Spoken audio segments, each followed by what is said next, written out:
So let's talk about the final thing, the fifth one. Yeah, one of the things that all developers have to fight on. Yeah, drives me crazy is scope creep. Yep. You know, you have all of your requirements defined, and as a developer, you've gone through each step and you've coded it, and you get it out to the development server. The QA guys are ready for it. It gets deployed to QA. They QA it. And then we want to give a demo before we get it out to UAT to the customer, just so that they want to take a look and see what we've been developing for them. And they see what you're doing, and they're like, oh, that's really great, but wouldn't it be nice if it did this? You know, if you added this type of functionality, and you're like, well, yeah, okay. And, you know, if you don't have a sound project manager to be that buffer and say, look, we will take that under consideration and put it in the backlog, and then, you know, maybe we'll get it in the next iteration of deployment of development, then, you know, a lot of times some project managers will just give in, and they'll allow the scope creep to come in.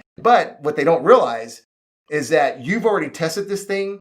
You know, it's gone all the way through the process. Thing. Is it worth the value, or is it not with this little piece in it? And I think you have to start over. You have to go back and start over. I think PMs or BAs have a hard time. Like they could if you don't have a good one. Right.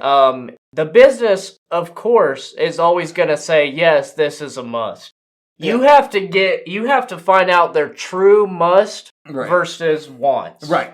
And you have to and sometimes you will have a must. They'll be like, oh, we just didn't think about that. We didn't plan for it. Right. And it will be a little scope creep. I think but if you can limit that. Right. I think the important thing is for the question to be asked, is this something you really need, or is this just something that would be nice to have? Yep. Is it a nice to have? Yep. If it's a nice to have, great. We'll document it. We'll put it in the backlog, and we'll have it prioritized and things like that, and estimated out, and then we'll get it in the next feature release.